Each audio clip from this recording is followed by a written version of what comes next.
Personal observations. The one man one will not forget after attending his crusade is Dr. Maurice Seruro. I have attended and participated in his crusades, school of ministry, and conferences in Kenya, Uganda, Nigeria, England, America, Zimbabwe, and Canada. While I was seeking to build a durable ministry early in 1961, T.L. Osborne visited Kampala briefly. I had audience with him. I told him my desire of getting out of a limited ministry to that of worldwide scale. He bluntly told me that this could only happen if I preach the word. He said, "Don't tell stories, just preach God's word."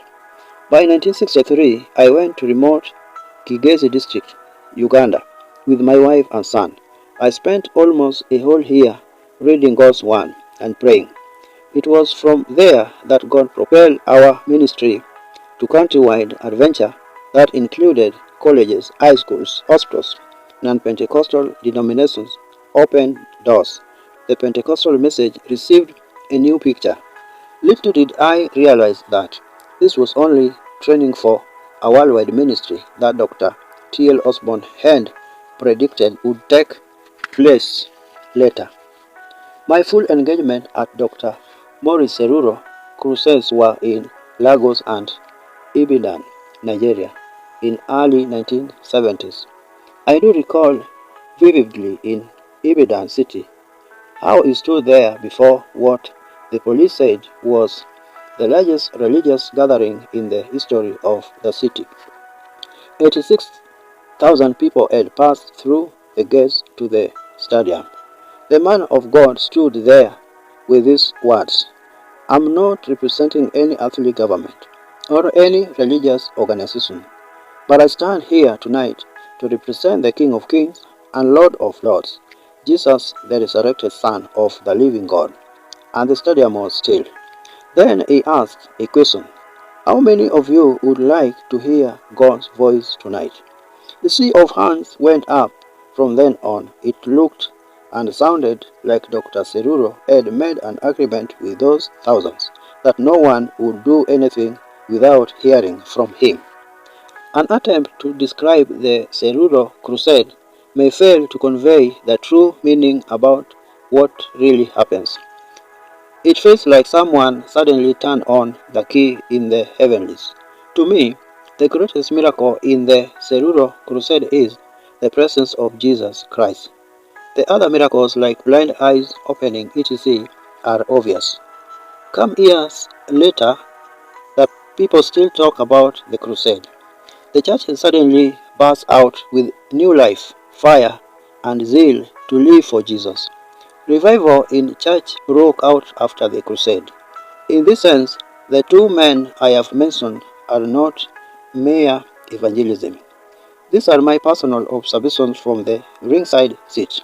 Following in their footsteps, I have observed that those who are the result of these ministers are durable. The stories about Moody, Fanny, Wesley, etc. have not affected the African scene. It is the revival that changed the course of Pentecostal said in East, Central, and parts of Southern Africa and West Africa that I'm talking about. There are many other men of God the world over. I only mention these two because they have made a worldwide impact. Someone in Asia, South America, and Africa may identify with what I have just said about them. Certain emphases that characterize movements may not apply to the universal teaching of the Church of Christ. The best example is the prosperity movement that has turned cultists in a certain parts of the world. While they may work in countries like America, where their economic and taxation system gives them tax exemption on the money given to charity, the prophetic message that Dr. Maurice Seruro preaches stands above the small emphasis so common today, full of cliches such as claim it, speak it, and you have it, etc. Revival, if it is genuine, will affect all people. It will not choose who to favor. Revival knows no color or environment.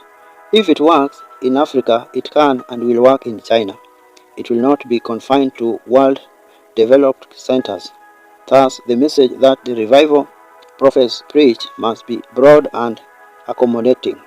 Yet, there are crusades conducted that are just as vast or maybe bigger than those I have mentioned. In them, hands are raised, cars signed, follow-up materials distributed, but in the end not much is accomplished, and there is very little lasting fruit. No one cares to ask why. No revival is born out of these crusades. They are good while they last.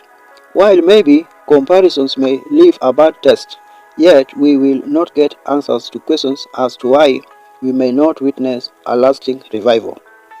I returned back to Nairobi from USA in 1990 only to find fresh memories of the 1970s revival. Men and women born in those crusades are standing and proclaiming Christ into the 21st century.